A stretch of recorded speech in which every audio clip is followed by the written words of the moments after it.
Seher yeli değir üzüme, bir pıçıltı, bir sir var sesimde. Her adımda izler kalır, kim izimi tapar,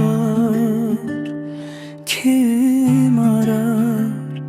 Bir nefes, tek bir nefes, her şeye değer, her şeyden kes.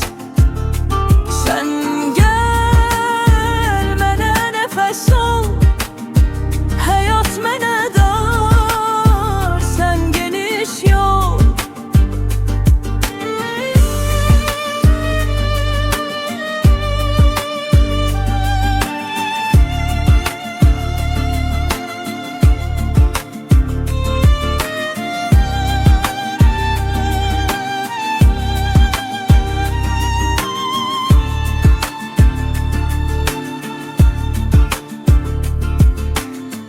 Gece karanlık, ulduzlar solun, her bakışta itilərəm sonsuz.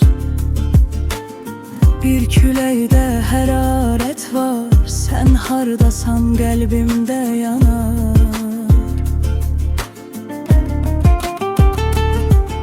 Səsin bir mahnı qəlbimə toxunur, her notunda ruhum ucalır.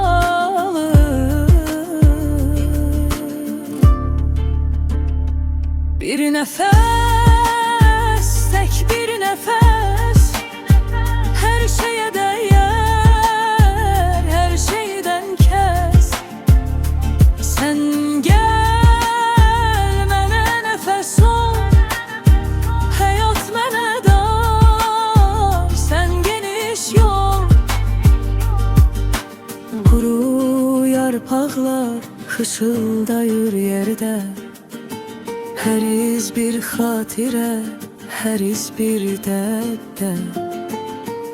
Ama nefesin, tek nefesin hamısını siler, yeniden gülersin.